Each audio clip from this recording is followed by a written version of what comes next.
The religion of the future will be a cosmic religion. It should transcend personal God and avoid dogma and theology. Can you feel it? A sort of anticipation growing stronger and stronger? Another way of putting it is time is speeding up. I've heard that discussion for a while now. I know most people have felt it at some point, maybe while watching the news or perhaps something in their own lives. Something big is about to happen. You can see signs of it all over the world.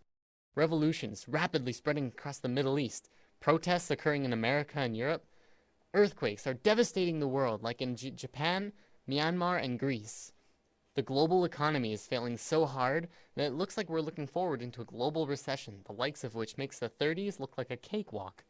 Not to mention that if global warming doesn't put our planet into an ice age, we're going to kill ourselves from overpopulation for sure. And using the rate of doubling, we definitely don't have the resources to survive the way we are for maybe little over 10 years. Yet, despite all of these things, we're about to learn something amazing. It's something that will transform the Earth into something completely different, something incredible and beautiful. Many people across the globe have learned about this, and they've applied it to themselves and witnessed marvelous changes. Others have dedicated their lives to talking about it, to teaching it. I'm someone who's still exploring it, and I want more people to talk about it with. Mind, body, spirit. This is the sacred trinity that allows us life on Earth. Without even one of these three, we could not function properly. Yet, in today's world, we only really truly understand two of the three. We have scientifically mapped the mind and the body. We understand next to every aspect about each of them. Yet, what do we really know about the spirit, the soul?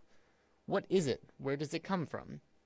For centuries, religions have been the primary source for answers pertaining to the soul, but they're not concrete. Many different religions have a different answer and ideas about how things work on this level. Recently, however, a discovery was made, which led to new discoveries and further discoveries. These incredible insights went largely unnoticed by the global community, and while governments and secret services of the world acknowledged them, it wasn't something that really got to the masses. Today, this information is still slowly coming out, and I'm going to share it with you.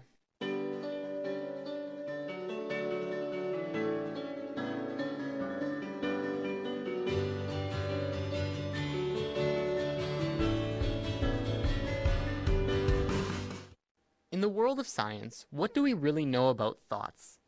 We know we can measure them. By hooking up scanners, you can measure the frequency that are emitted when you think them.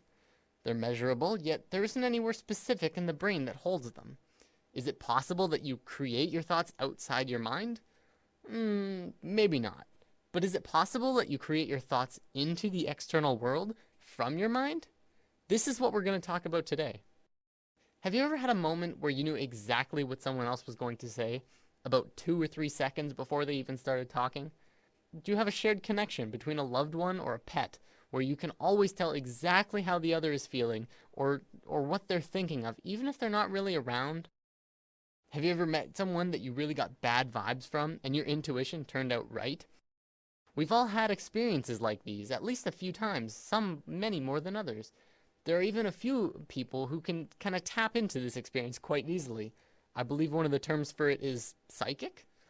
Let's say for the sake of discussion that when you think of something, anything, it appears right in front of you. No, not physically, but let's say it appears in a different realm that's in and around all of us. We'll just assume for now that it's not something that we're consciously aware of, and it's something that we're going to discuss later on. For now, let's just call it the thought realm. When you're doing something, you start by thinking about it. Whether you're building a pool in your backyard or making a sandwich, you have to have thought of it first. Even the subconscious thoughts for things like walking and breathing. This shouldn't be anything new to us. We think of things before we do them, even if it's a split second before them. This is just how we function, and our physical actions match the thoughts that we've created. You might say that you move through your thoughts, turning non-physical ideas into physical actions. When an inventor gets an idea, this idea can quickly spread throughout all of his colleagues and friends. Ideas and thoughts are spreadable. Multiple people can hold on to the same idea at once, allowing them to grow and develop further. In this scenario, don't think of thoughts as separate, but as a whole that everyone is latching onto. Of course, because we can't physically see this realm of thoughts, we can't tell exactly what the original idea was. only the interpretation that they describe using functions like speech and body language, as well as our own intuition, which is how thoughts connect to each other. Because of this, we add a bit of our own creation to the mix, our own spice, while still working towards the same common goal. A social gathering is another good example of this at work too. People gathering together because they share the same ideas, thoughts, and emotions as the rest of the people there. An example could be a college course on architecture. People interested in architecture would attend the course because they share the same interests mentally.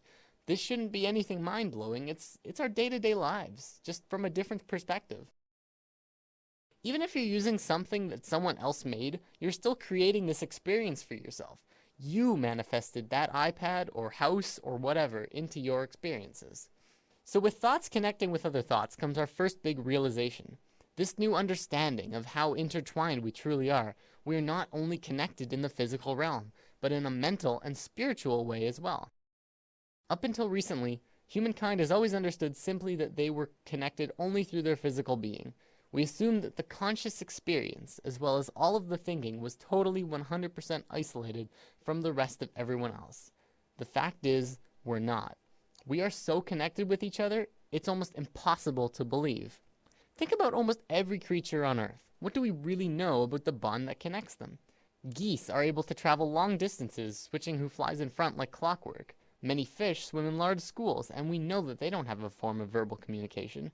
Our pets are able to communicate with each other without speaking, yet it's like they know what each other are feeling and connect in a very amazing personal way. Almost every observable creature on Earth has this connection with at least their own species, if not others. We as humans are the next step in life, but that doesn't mean we don't have this connection. What's to say we're not also connected to each other in this way? We've been out of touch with ourselves for an incredibly long time now, and we are growing increasingly disharmonic. Now, thoughts being created are just the tip of the iceberg. The real interesting part comes when you look at emotions. Emotions are much more powerful than thoughts. Emotions pull on you, they control your actions, they guide you throughout your life. It's not your thoughts that control where you sit in a class or on a bus, but it's if you like that girl or you think that guy smells.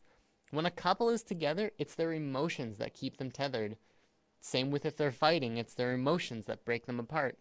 You watch TV shows that you enjoy. You hang out with friends because you have emotional bonds with them.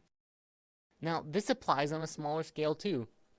Do you ever have a morning where you wake up grumpy and stub your toe and think, oh, this is just going to be one of those days, and find that the entire day afterwards just goes terrible?